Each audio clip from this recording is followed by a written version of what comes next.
Hi guys, today we'll be talking about Wilson's disease. It is a very rare genetic disorder and affects both the genders equally.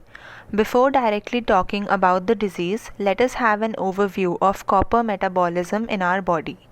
The copper that is present in our diet is absorbed in the stomach and small intestine.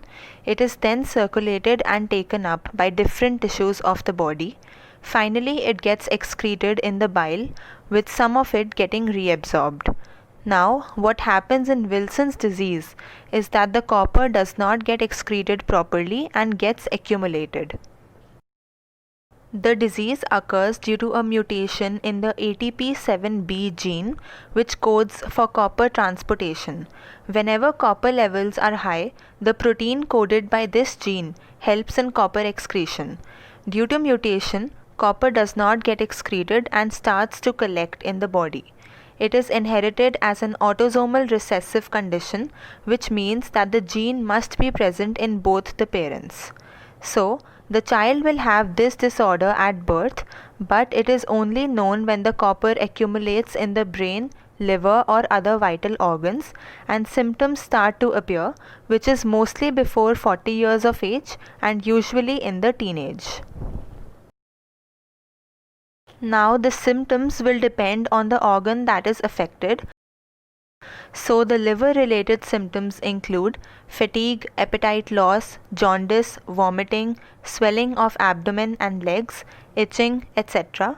If copper accumulates in the brain, it can lead to memory loss, insomnia, migraines, abnormal gait, etc. Other symptoms include kidney stones, bluish discoloration of the nails, osteoporosis, and so on. The doctor may also check for Kayser-Fleischer rings or KF rings and sunflower cataract in the eyes. KF rings are golden brown discolorations due to copper deposits in the eyes. It is present almost in all of the patients.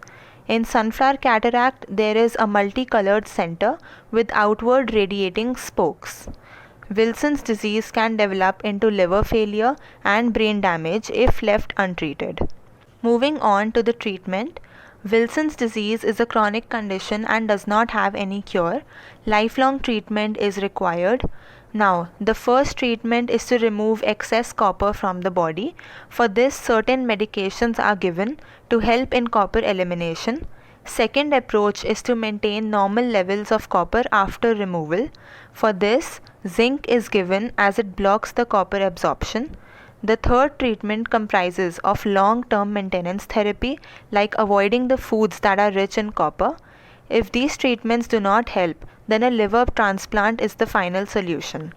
The earlier you find out if you have Wilson's disease, the better it is. Treatment in a later stage may prevent further progress of the disease, but it will not always restore the damage.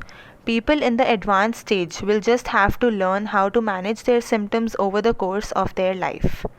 That is it for today. I hope you liked the video. Stay safe, stay healthy, and thanks for watching.